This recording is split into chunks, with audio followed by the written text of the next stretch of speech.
Hey, I'm Dave Oshry, CEO of New Blood Interactive, producer of Dusk, Medieval, Ultra Kill, Faith, Fallen Aces, Unfortunate Spacemen, Super Galaxy Squadron, and I'm sure I'm forgetting one or two.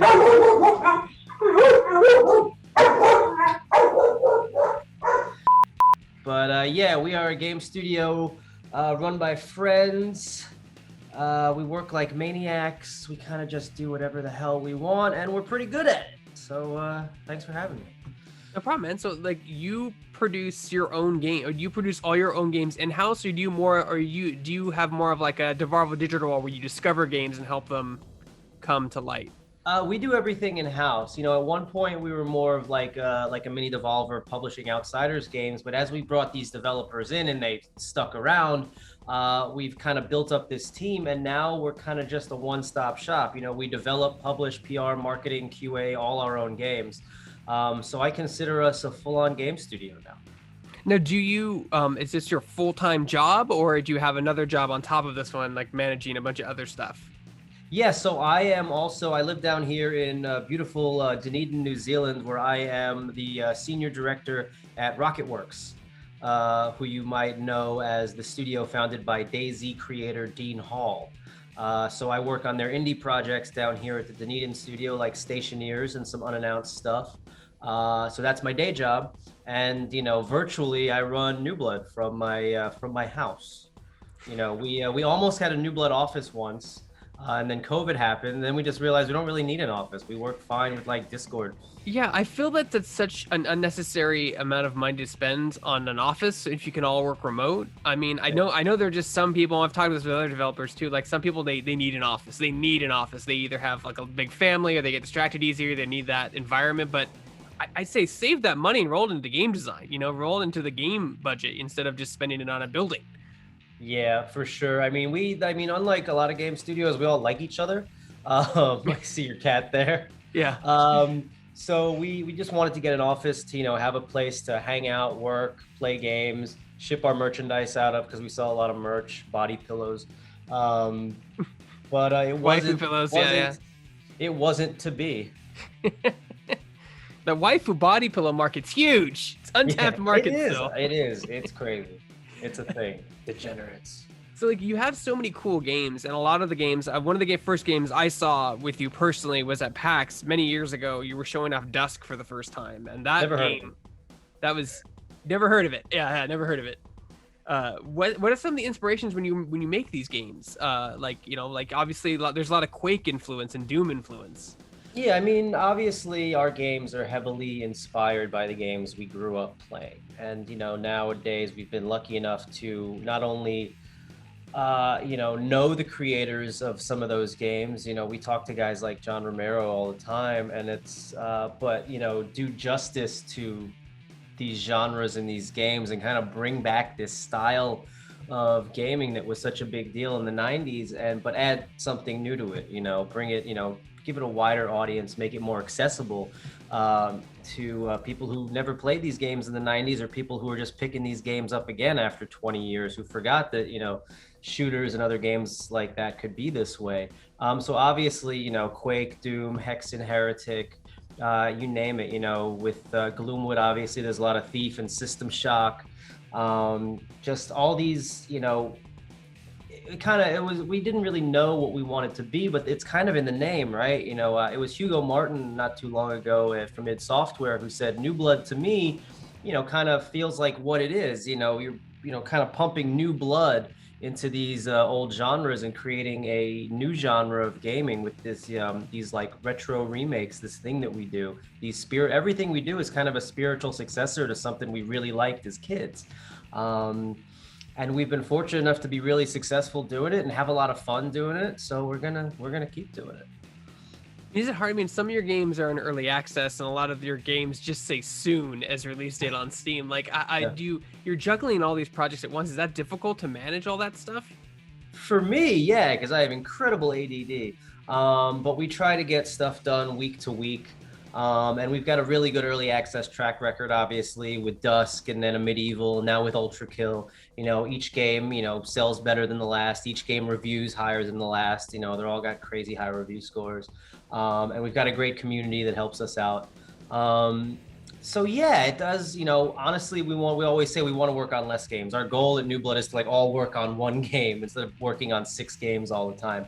But we have a really hard time saying no to cool shit and new projects. Like we just had to work on Fallen Aces, and we've got some unannounced stuff that we're working on. But where it was originally very much Dusk and a Medieval, now it's very much about Gloomwood and Ultra Kill, and then Fallen Aces, and of course Faith. And then we're kind of expanding. We're kind of done with the whole retro shooter thing. The subgenre that we've kind of helped re-pioneer, us along with 3D Realms and Night Dive and everybody else who makes these kind of games. So we really we're moving into stuff like horror games. Everybody knows we want to make a car combat game, old school Twisted Metal Black style. We're doing some visual novels, stuff like Kyle is Famous, and then if you've played the secret levels in Ultra Kill, we've also, we've teased some other stuff that we've been working on. We kind of just want to keep doing whatever we want, and yeah.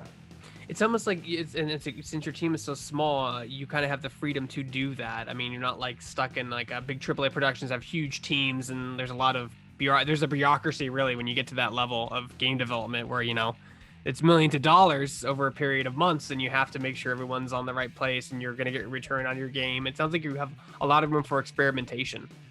Yeah, for sure. So we have our slogan is "We hate money," right? We like, that's what we like to say. We love you and we hate money. And what we mean by that is like we don't go chasing trends or the hot new thing. If we really loved money that much, when Dusk came out, we would have immediately like got it onto consoles and done merchandising and stuff like that. Instead, we decided to do an 8-bit Dusk remake, and we're trying to put it on Game Boy Advance, right? We make body pillows. We kind of just do whatever we want. We're not out here chasing the latest trend or chasing what's going to make us the most money. We do whatever we feel like doing that's going to make us happy. So when we say we love you and we hate money, we don't actually hate money. We need it to keep running our business, but like we don't chase that, right? We don't do hard deadlines. We try not to do release dates because it's always, you always have to push them. The only thing we ever announced was the Dusk on Switch release date, and then we had to delay that because we didn't pass certification because we didn't know what the hell we were doing. We're learning as we go, So, and I love that. I love that we're learning as we go and we're getting better at everything we do as we grow as a company. But yeah, that's kind of what New Blood's about, just doing the things that we want to do and what our fans want us to do. The reason we're focused on Switch so much right now is because that's what they want. Mm-hmm. They were like, we want a Switch port of this and that. I'm like, okay, we'll do that. Then we're like, what do you want next? They're like, well, it would be sick if it was on Game Pass. It's like, all right, we'll do Xbox next. And, then they were like, we want physical stuff. We want more merch. We want big boxes. Okay, we'll do that. We're not out here going, what's going to make us the most money? What's going to get us the most ROIs and KPIs and blah, blah, blah, blah, blah. I don't give a shit. As long as we're happy and we're profitable and we're having fun, I'm good. Do you guys do like, speaking to Dust specifically, do you guys do the ports to Switch yourselves, or do you outsource that to a third party? No, we're doing all that ourselves. Oh God. And by all that ourselves, I mean our dev support guy Scott has been working on One guy, he's right. Scott. Okay. Yeah, it's Scott. He's not here, but yeah. So it's basically Scott with the help of 2 of our other guys, Lucas and Ben, who've jumped in now to finish off the performance. So now we've got it running at 60 handheld and 60 docked. We wanted to have it out originally last year, but it was still kind of hovering around the 30 mark. And it's Dusk, right? We're not going to put a game like Dusk out on a console and have it not be locked at 60 FPS. It's just not going to happen. It's not that kind of game. It wouldn't be worthy of Dusk. But yeah, people always think we're like a bigger company than we are. Like I get emails from like these big studios and big companies. They're like, hey, so, discuss with your team and maybe one of your teams. I'm like, our team is like on that game is like 2 people. This team is like 1 person. New Blood total is like, I don't know, 15 people. So yeah, it's we try to do everything ourselves, and that's by design because I want us to learn. I want us to figure that shit out for ourselves. It's like, let's do a Switch port. Let's see how that goes. Like, yes, it'll take us longer than if we outsourced it to somebody who can do that, but we'll learn how to do it, and then we won't have to learn that again. to me, that's better.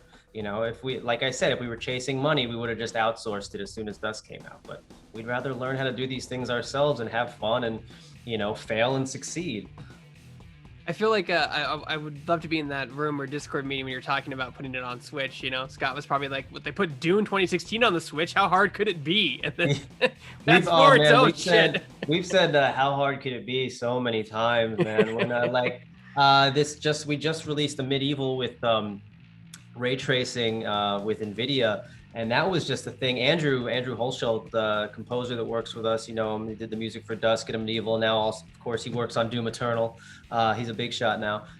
And he was like, oh, we should put RTX in a Medieval, it'd be really cool. And we tweeted about it like as a joke. And NVIDIA sent me an email. They're like, if you're serious, we could work with you on that. We're like, yeah, sure. How hard could it be? A year later, we finally got the RTX version of a Medieval out the door, just because that's game development. So many unforeseen bugs and crashes and issues, and it was a lot of fun. But again, it was a learning process. We've been talking about it this week. It's been a really fun week because the game's done really well because of the RTX stuff and the boost from NVIDIA.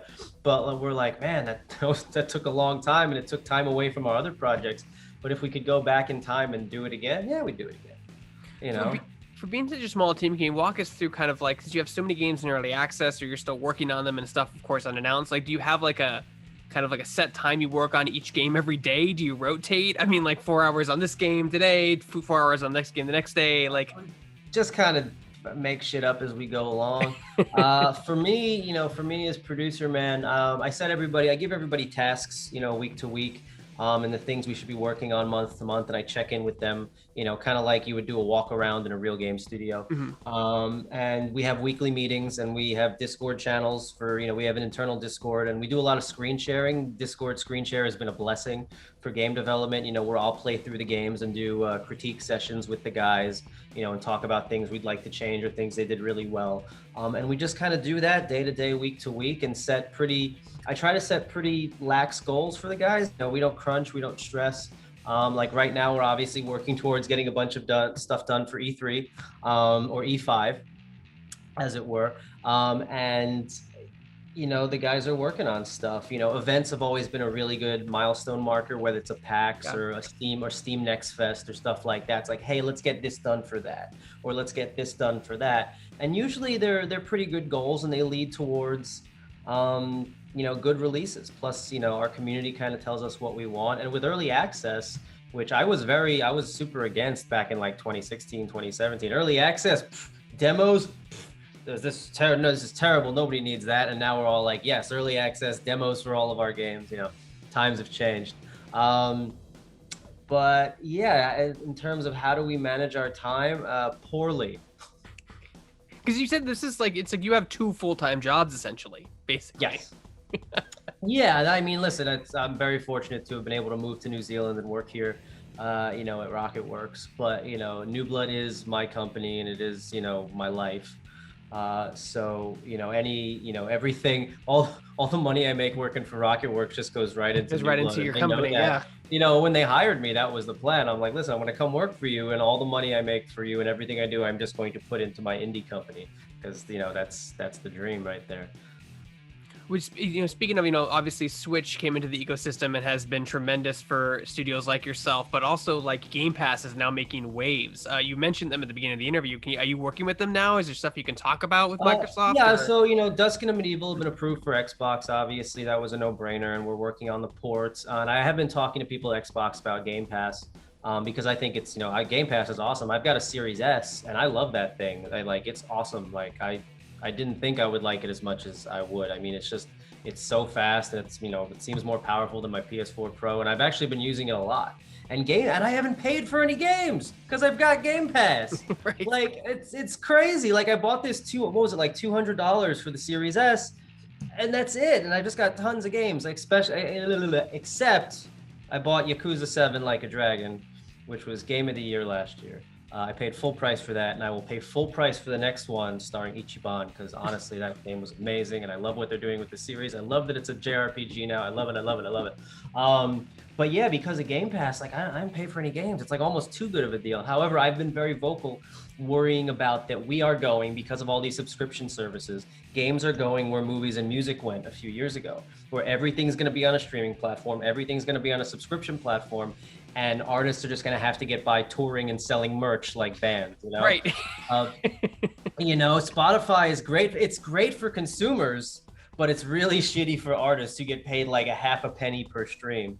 So it's like if you don't have a Game Pass or a Netflix deal, it's like you're going to go broke, So while I'm super into it as a consumer and I want to get on there as a developer, I worry that we are going to end up where the music industry went 5-10 years ago, and everybody's like, no, it won't happen. I'm like, it's already happening. The Netflix of games is here, the Spotify of games is here, and it's great for consumers, but I worry about us developers. The cool thing that we can do that Game Pass provides that like stuff like Spotify and Netflix doesn't is they say like 40%. I think I saw some data from some Xbox people, like 40% of people who try a game on Game Pass will either like buy the collector's edition or spend some sort of money on that game, which is good. So not only does the developer get, a payment for being on the platform, but then they can actually, get some more money from consumers if they really like the game. So those stats are good. And hopefully Xbox continues to offer developers ways to do that stuff. Because in theory, I love it. It's crazy. I've literally paid for like 2 games on my Series S. It's too good of a deal. It's crazy. All the Yakuza games are on there now. All of them.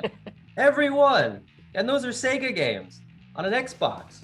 It's crazy. What a time to be alive. What a time. Well, the crazier thing is MLB The Show is on Xbox.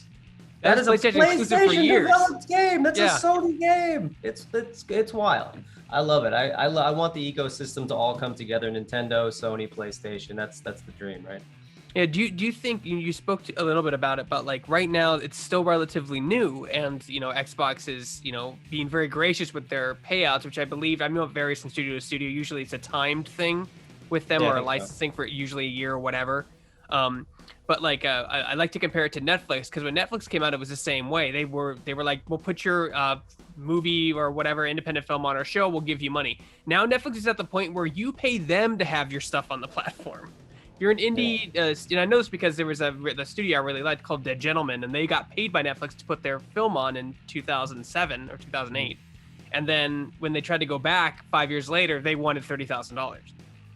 And they're like, wait, I'm confused. Like, so wait, you want to pay us? So we pay you to put our, they're like, yeah. So they're like, holy crap. So like, it's funny. So hopefully that won't happen with Game Pass, because it's like you said, still relatively a new system. Hopefully we won't get to that point. I doubt it. Knowing Microsoft and Phil and stuff, they're pretty developer friendly, but who knows? You never know. Money talks. It is what it is.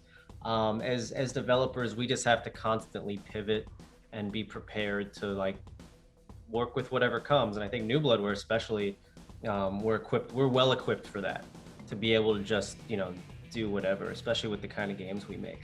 But I mean, if we just end up selling more merch and more physical stuff, like we've been working with Limited Run and stuff like that, and obviously making weird stuff like body pillows and cool mouse pads and Game Boy Advance games. Who knew, right? Who knew Game Boy Advance games? Like, okay, people want this, let's do this. Oh yeah, I mean, we do retro stuff, so obviously that's the kind of stuff that our fans like. We're well equipped for that. Bring on the future, whatever. We'll figure it out. We have a staffer on our site, and he's 21, and he's like, oh, retro, like the GameCube, and I shake my head. I'm like, no. I'm like, pass that, man. You got to go back to Nintendo, Super Nintendo. Game Boy. Oh, man. Sega Genesis. I am so old. I feel older every day that I am on the internet. I am 36 and I feel like I am 76. I am Fallout 76 years old. So speaking of, you mentioned you have ADD. It kind of shows in your gaming lineup, because you kind of run the gamut. Like, you don't specialize in like one genre. You kind of play, like, you kind of just do whatever you want. Like, there's no, one type of game you focus on, or one type of genre, I should say. Yeah, I mean, well, we're known for retro shooters, obviously, but the retro shooter thing, if, I was, the big impetus there started back in 2013 with Rise of the Triad and then Shadow Warrior reboots, and then that led to the Wolfenstein and Doom reboots, and now we, obviously Dusk and a Medieval and Ion Fury and all these retro shooter revival or whatever they like to call it, games like the ones we make. And we feel like we've kind of really exhausted that. And we want to kind of expand. So now we're doing things like more immersive sims like Gloomwood and Fallen Aces.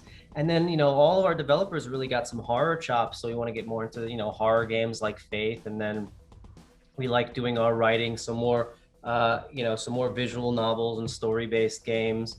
We're messing around with some different genres, some stuff that we've teased. Everybody knows I want to make an isometric Fallout style RPG.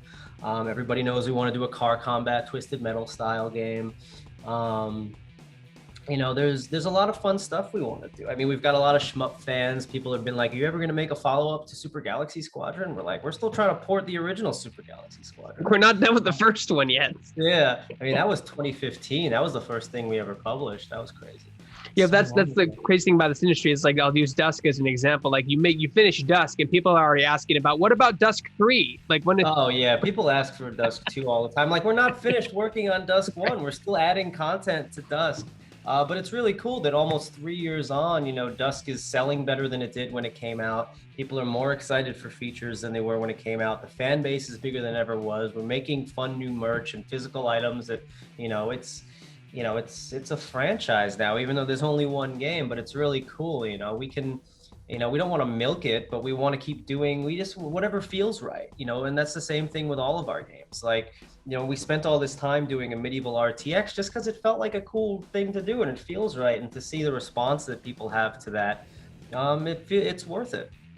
Even if it's, it doesn't make us a ton of money or get us a ton of press or whatever, we don't care. If it makes, there was a review the other day with, some guy found out about a Medieval because he read the NVIDIA article on DLSS and he said, oh, this game looks kind of like Quake and Unreal and stuff. And he played it and he had never played any of these retro shooters before. He didn't know about this whole new subgenre. He's like, this game made me feel like games like when I was in the 90s. I didn't know people made games like this, but they have old graphics, but they're really shiny and it's got RTX on and like, this is awesome. Are there more games like this? And I'm like, yes, there are. Let me show you my library. Just so if we could just bring one new person, one boomer, into the fold, who is now just finding out about this stuff because of something we decided to do on a whim, then that's a win for me. That's a win for us. We love you and we hate money. It's funny because there are similar companies that do reboots of games or remasters of games, but like they have to, have income for it. And sometimes there'll be a clamor for a certain remake or a reboot of a game that you can't find, and then they do it, spend that hundreds of thousands of dollars, and it sells like 5 copies. Yeah, sometimes, gamers are really good at asking for things and then not spending, everybody wanted a Mirror's Edge sequel, right? And then if they finally came out with one, everybody was like, I guess, yeah, whatever. That's happened a lot of times. Then people are like, and then they wonder why. Like, where's Skate 4? It's like, what would happen if they came out with Skate 4? It would sell like 10 copies. Yeah. And people would be like, well, we were kidding. We didn't actually want it. We didn't actually want it. We just were like being annoying about it. Yeah, the new Tony Hawk came out and that was sweet though. The 1+2, the remasters. Those were really good. I gotta play more of that. The funny thing was, like, I played that game. I played 1 and 2 to death on my PlayStation, then my Dreamcast. The Dreamcast version of Tony Hawk Pro Skater 2 is my favorite just because of that controller. And like 1+2 came out, I was like, oh, I can't wait to just play this to death. And I played it for like an hour and then I haven't gone back to it since. And I'm like, I guess I'm just old. Sometimes nostalgia has that factor. You remember things differently, and then when you actually play it, you're like, oh, okay, all right. Like, not that it's bad. You're just like, all right, yeah, I remember, and then you move on with your life. Yeah, and like we definitely don't want to be like a nostalgia act, right? The games we make at New Blood are not just like, hey, remember this old thing? We're like that. Everything we do needs to play upon and build upon these classic games because that's what makes them new and unique and different, and in some cases better. If we just wanted to make, a reskin of, games like Quake and Doom, we could just mod those games. Right. Quake mods and Doom mods aren't going anywhere. New ones come out every week and they're great. People are still playing Quake Live. Like, there are still servers for Quake Live, which is insane. Rafa and Evil are still playing Quake Live. Yeah. It's insane. In talking about that, the retro aspect, like, is it with modern tools, is it easier to do these like retro-esque games, or does it take like a certain finesse to do it with all these more complex tools you have now? It is. Unity and Unreal will fight you every step of the way in order to make your game look better than you want it to. Unity especially. Oh man, if a day doesn't go by where we don't curse Unity, it's yeah, it's but it does definitely takes a certain kind of finesse, and you have to study the classics as it were, to realize what actually went into those old games, whether it be the color palette, or the texel density or other bullshit like that. We're not perfectionists like that. That's not really what we're about. It's about evoking a feeling. The kind of, a lot of people have said our games feel like how you remember the classic games in your mind's eye. Like, oh, this is what oh, Quake was just like this. Dude, Heretic was just like this. If you go back and actually play those games, they weren't like that at all. But like, you kind of remember it like that, and it's a feeling that we can evoke, with these games. And when you get it right, you get it right. But you don't know if it's right unless you really what you're doing, and we know what we're doing. It's kind of like the people say grandma's cookies. It's like your grandmother's cookies, right? You're always remember them differently than what they actually taste like. So correct. Yeah, your grandma's cookies actually tasted terrible. So speaking to all these like retro-esque style games, I mean, obviously you spoke a little about the tools, about they want them to, they want you to make the game look better than it really is. How do you overcome that when you really want, like, Faith is a really stylized game, like extremely stylized. Yeah. Reminds me a lot of like the very, very first Wasteland. You know what I mean? Like, almost. Obviously a little more technical than that, but you know what I'm saying. Can you talk about like some of the challenges that you face when you're trying to create that aesthetic design or that visual design? Well, Faith is made in Game Maker, so it's definitely easier to do the super duper simple stuff for Airdorf. But for him, it's about he, like, the same way that we would study Doom and Quake and Heretic and Hexen for games like Dusk and Medieval. Airdorf went back and studied Commodore 64 and Atari games of that generation to recreate Faith, and then did a ton of research, obviously, into the satanic panic of the 80s, where people were freaking out and thinking that satanic cultists were coming for them, kind of like the Red Scare in the 60s. And there's just so much great literature and lore to build on there. And then also he's a professional animator, so his rotoscoping techniques, those famous, Faith cutscenes that he's known for, which he rotoscopes himself, and he acts those all out. He will act out, like this on video, and then he'll, rotoscoping, he'll trace over it and animate it. And it's all bespoke, as we like to say. But yeah, so again, you got to study the classics. You have to know your history. And then you got to be good at what you do. And the voice that we're known for, he's known for, John's voice, it's not just like Microsoft Sam, it's a combination of different filters and stuff that he does custom to kind of really evoke that feeling of the old, Commodore 64 Atari games, combined, with these awesome animation techniques, and great storytelling. And that's what makes Faith Faith. You can't just make a 1-bit pixel horror game and be like, oh, it's going to be as scary and evocative and affecting as Faith. It's not. Only Airdorf can make a game like Faith. What do you think some games, I mean, like you said, like Gloomwood is very Thief like inspired, but like they've redone Thief, but it hasn't been really perceived well as with the audience. Like, why do you think some games do that? Thief 4. We don't talk about Thief 4. Never happened. Why do you think some games succeed in that endeavor like yours, and some you just fail? I mean, so Thief 4 obviously was not like a spiritual successor, and that game had a long and storied history of being ripped apart and torn back together and stitched together like Frankenstein's monster. The fact that Thief 4 came out at all, well, they just called it Thief, right? Thief with a 4, Christ. It was a miracle. I was actually on a panel once with Warren Spector and some other people talking about these retro re-releases, and I said, someone should really make a new Thief game. And everybody laughed because this was after Thief 4 came out. So why do some fail and some succeed? Because they don't understand what made the original games great or what people wanted from those original games.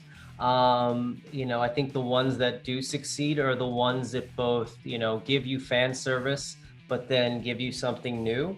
They play to the strengths of those old games. I think the ones that sometimes fail, or the ones that are met with middling response, are the ones that are warts and all, right? We bring everything back, from those old games. We did that with the Rise of the Triad reboot in 2013, which was like one of the first games most of us ever worked on.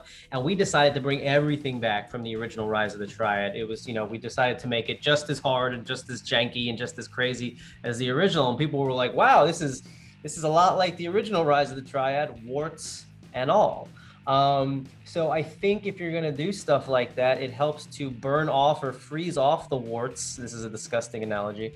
And kind of, bring back the things from the classics that made those good, and then add to it or streamline the things that didn't make them so good, for a new audience. And I think that's really the key.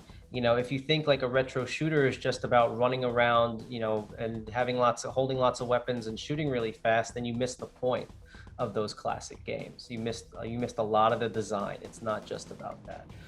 So I think if you want to do a retro remake or a spiritual successor, right, you gotta know your history. You gotta do your research. You gotta do it the right way. Or just copy it.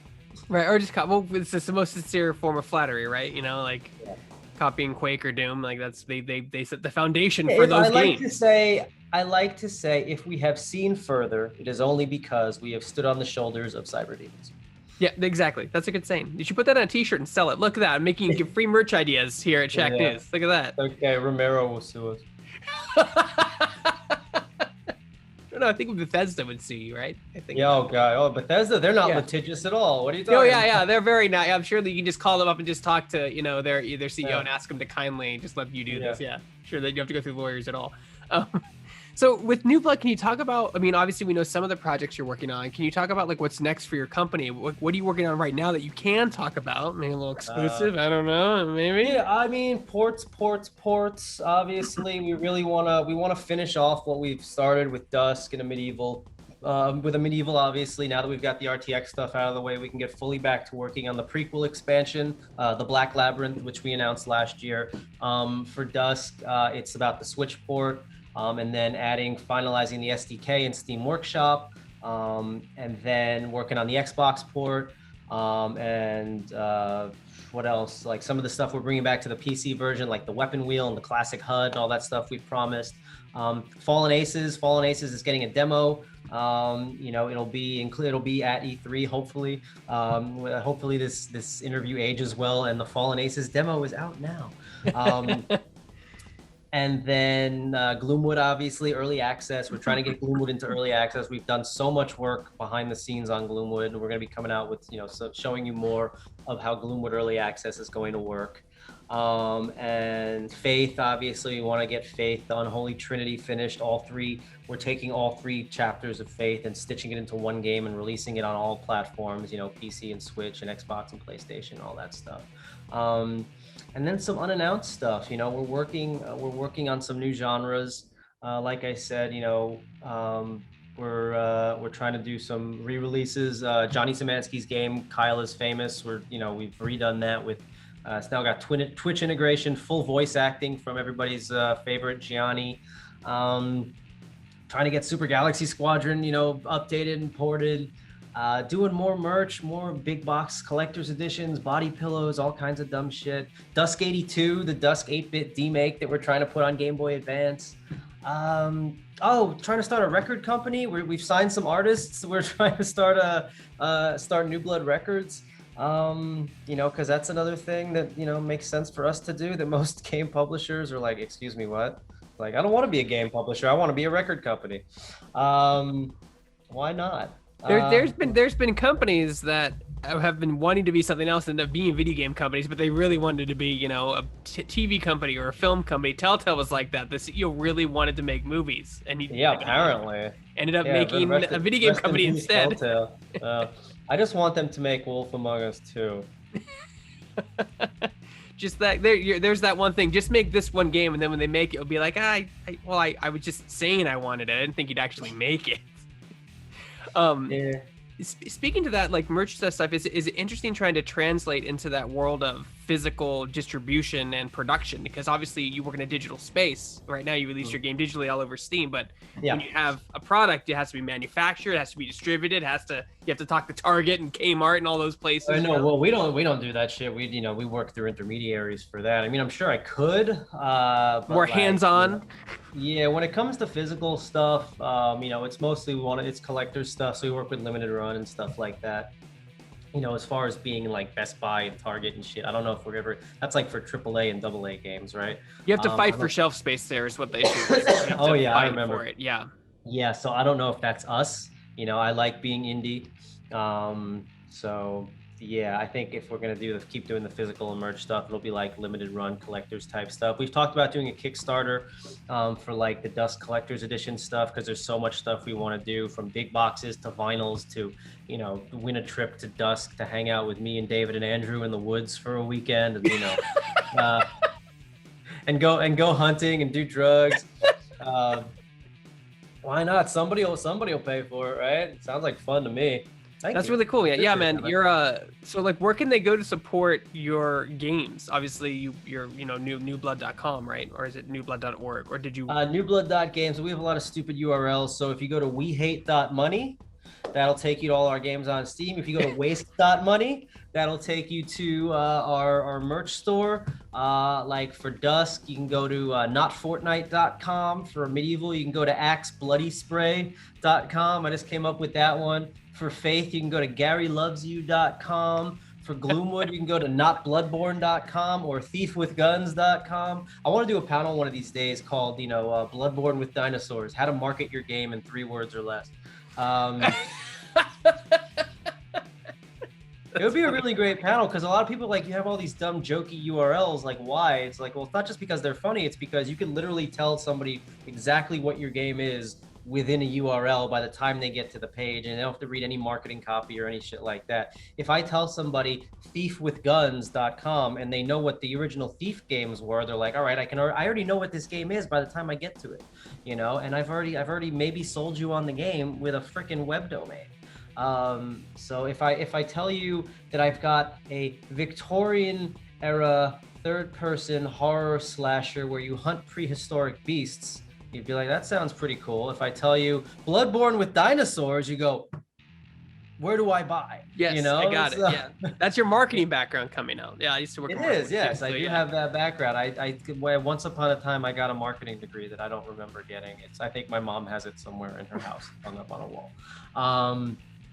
So you can find us at any of those places, or just search New Blood or me, just New Blood, just type New Blood Games into fucking Google or ask. No, your SEO is solid, man. Like, I typed in New Blood, I'm like, there's gonna be some other things. No, you were the first result, and then like on top. Yeah, of it, well, it didn't used to. Try making a game that's named after a time of day. All right. Sometimes I type dusk into Google and it's like, yes, that'll be at 4:52 p.m. I'm like, no, I mean dusk our game, not dusk the goddamn time. That's when your marketing lets you down, is that name. That's actually, originally it was really hard, but now if you type in dusk under like what time of day it is, will be like dusk on Steam. So we've done pretty well with our SEO over the last few years. I'll be damned. Yes, number 2. Holy shit, that's really good. Yeah. Wow. Hopefully one day we'll beat the sun. That's the goal. When that you was type the whole dusk, thing. It'll Just be the like sun dusk mocks on you and you're trying to beat it. It'll be like dusk on Steam and then when the sun's gonna set. It's like, get fucked, Earth. That's all you want to do. Then you can retire and then. Yeah, when we have better SEO, when we've got better SEO than the sun and the Earth and the seasons. Oh, that's great, man. That's fantastic. Yeah, so people out there, support his games, go to his website, buy them. Some of them are coming out soon, some of them are already out, and some of them are coming out on Nintendo Switch soon, and Xbox, and whatever is coming out next. PSP. Oh man, we should do a PSP port. That'd be sick. Dude, Vita, dude, we should do Vita ports. And they're keeping the store open. I'd do it. Vita's awesome. I mean, my Vita's collecting dust in a drawer somewhere, but I would bring it out if you people want us to put our games on it. I guarantee it. And you could read all about it on Shacknews.